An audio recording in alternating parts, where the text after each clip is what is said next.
Ladies and gentlemen, he is legendary in the World Wrestling Federation days. Davey is so excited, I think he's acting like a dog or a cat in my outdoor plants. Here he is, Honky Tonk Man. Ladies and gentlemen, good morning. Honky Tonk Man. You forgot to say the greatest Intercontinental Champion of all time. The greatest Intercontinental. Yes, you're absolutely right. Davey had cleared me up on that, so... You guys are having way too much fun there this morning. It is just, I mean, we've had unbelievable, horrible news, and then the Pitbull stuff. It's been crazy. You're coming here, though, right? When are you coming to town? The Club Monarch. That's on. I think that's Sunday night. If I'm correct on it. Okay, so you'll be there Sunday night. This Sunday. Oh yeah. Yeah, this coming Sunday. It's going to be good. I mean, we take the show and we go behind the scenes. We pull the curtain back. I mean, you guys have just mentioned something about social media. It's taken a life of its own, and there's nothing you can't uncover now. And I pull the curtain back and let you see everything that goes on in 40 years of my wrestling business. That's it. So you're kind of you're letting people see a little peek behind the. Oh, that's really neat. And I'll bet that's. Oh yeah. I'll bet it's as shocking as it is funny. What do you think? Yes, it is. It's both. I mean, it's so shockingly funny. It's unbelievable. Yeah. And I was telling the crowd here in Scranton last night. Excuse me. We had a great show here last night. I said, Hollywood cannot write this stuff. They cannot make this up. Well, give me an example of one of the stories that you'll be telling on Sunday night that people would be like, "Wow, I can't believe it."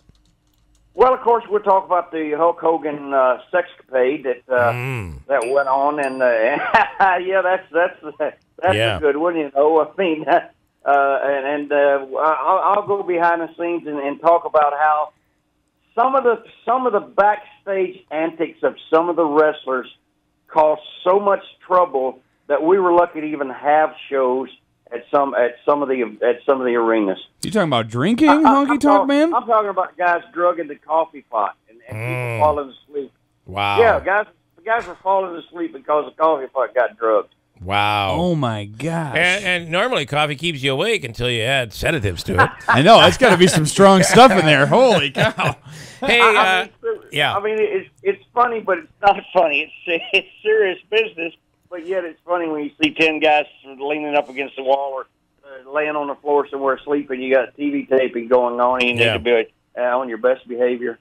Our attorney here on the show here on staff says, Joe Habaika, "I love the Honky Tonk Man." End quote. How about that? Well, I'm glad because I might need him after the show. You might. Hey, Honky Tonk Man, tell me, there's a guy around here that traveled with the wrestling arena and went from city to city. His name is Don Leibel, Donnie the Bug. Is that what it is? You ever work with Don at all? Oh gosh, yes. I worked with Donnie for years and many times, and I hope he's going to be there. I look forward to seeing him. I haven't seen him in a long time. Yeah, we were together up in the Boston area with Killer Kowalski. He's told me some stories, and Don's not a big guy. There were some times he's told some stories where he was afraid for his life. Would you confirm any of that? Yes, I'm sure he was, and there's been times when I was afraid for my life. Yeah. Which is usually on a daily basis in the wrestling business. Yeah. So you had alluded to this kind of earlier.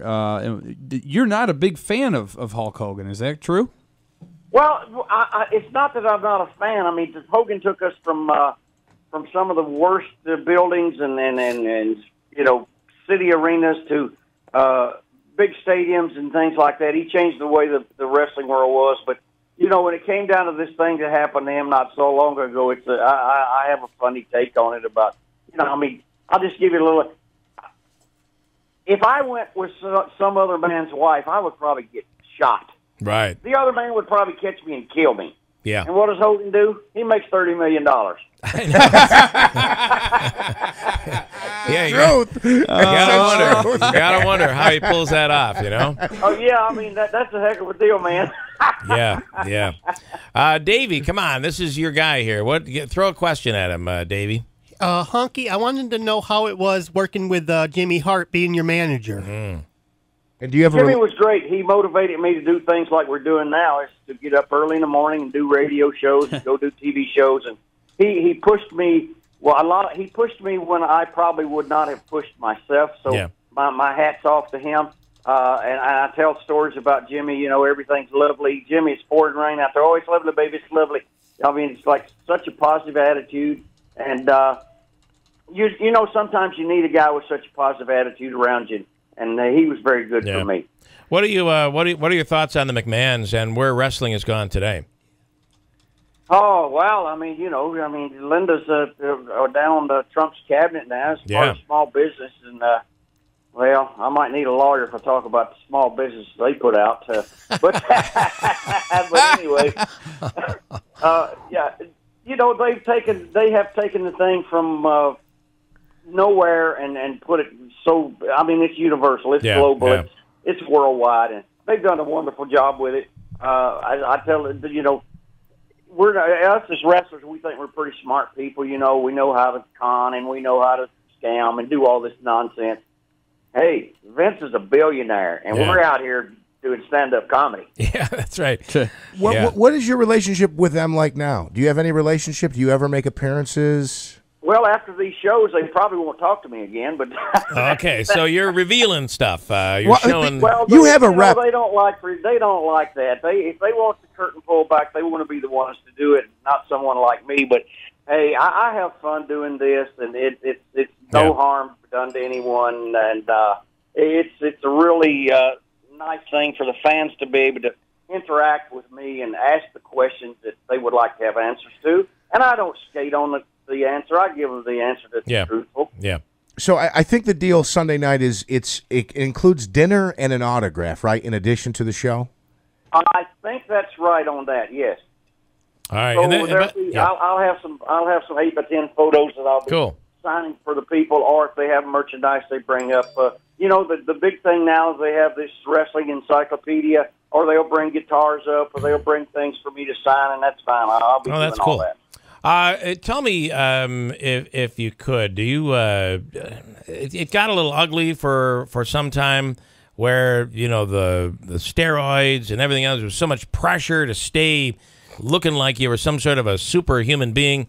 What was that a tough time? Well, it was because I was never one of these big muscle-bound, muscle-head guys and do a lot of gym work, so. I took my share of steroids. I did the best I could to try to keep up with those guys because the situation is this. And when I had to go testify down there in front of the grand jury in New York and everything. It was a situation of nobody made us do anything. But if the guy that's 22-inch pythons is making $1 million, you want 22-inch pythons. Sure, yeah. You're trying to keep up and stay in the business. And so that's what the pressure was and how that worked. Yeah. Some of the guys, it's sad because they took it way too far. Yeah. And, it's resulted in some guys not being too healthy now, and some of them passing away. Yeah. Hey, I did everything in moderation, and believe me, I did everything. I'm sure you did. Tom, I do kind of wonder, and I never knew this, but the way the WWF was structured, and it might be the same with the WWE and all the other ones, but you guys were responsible for a lot of your own expenses going on when you go on tour. It hasn't changed too much. Some of it depends on the guys are on contracts now. We didn't have contracts. Yeah. We were, and they would fly us into a town, and that was it. And we might fly into Utica or somewhere like that, or to Albany, and from Albany we would drive all around this upstate New York, and then fly to maybe Boston or Buffalo, and if they bought the plane ticket, but everything else we're responsible for. We're hotels, food, rent-a-cars. That was our deal. They had to. Can you imagine that? They had to. You guys had to rent your own car. So if there was a show in Albany, you'd fly into Albany, and then they're like, "All right, tomorrow night we're in Utica." So you guys would have to rent a car, go book your own hotel in Utica, and show up on time to do the wrestling, right? Yeah, and it might be a loop where we would end up 4 days later and drop the car somewhere at another airport and pay the drop charge on the car, which back then sometimes could be $100, $150, $200. and then get on a plane, fly to Los Angeles, and do the same thing. But and of course, no retirement plan, no medical. Yeah. And when you're young and in your 20s and 30s, you don't think about those things. You don't think Sure. you need it. And when you get in your 60s, like I am now, and my daughter's in veterinary school, you need it. You need it, yeah. Boy, that's something. And so you're responsible for a lot of that. 2 questions. How were the ladies on the road, number 1, and if that was your persuasion? And number 2, what about some of the people that took it so seriously? Like, you guys would get needles poked into you and everything, right? Well, yeah, we either some guys are poking you or you learn to poke yourself. So, I heard about that. Yeah. Yeah, and the girls, that's just part of the business. I mean, it's like we were like rock stars. Yeah. But the girl wrestlers were a little bit different. I mean, they were like real girl wrestlers, like tough girls back then. They come from the old Moolah school. So that was not like they are now. You didn't have those nice divas running around. We did. I don't think those nice divas would have lasted very long with us guys. Oh, I'm sure. I'm sure. Who is here in the business, whether it's today or when you were growing up in the business? Favorite person in wrestling? Who is that for you? Gosh, there were so many. I mean, I've 40-year career. I met a lot. Harley Race was probably the nicest, sweetest guy, and Andre the Giant, and the list goes on and on. I wrestled Luthez several times when I was a young kid breaking in the business. He beat the crap out of me, but it was a lesson learned, and he was a good guy. And there's been so many. Now, mind you, there's been a bunch of bad ones too. I'm sure. Yep, I'm sure. You want to name any of them? Well, there were so many I can't remember them all. But okay, I get it.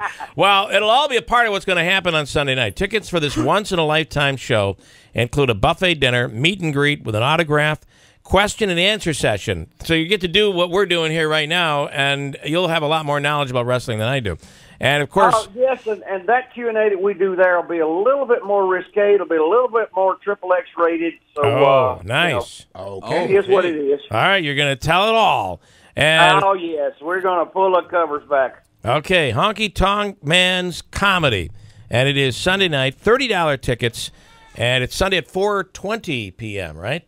Interesting time slot. I wonder how they came up with that. Yeah. All right, Honky Tonk Man, enjoy, and I hope you have a good time in Utica this weekend. I look forward to seeing you guys. Thank you so much. Thanks so much. We appreciate it. Shake, rattle, and roll. Tickets at MNO Bar, Pezdex Auto, Puff and Stuff, Club Monarch. Okay, that is at the legendary Club Monarch on Sunday night.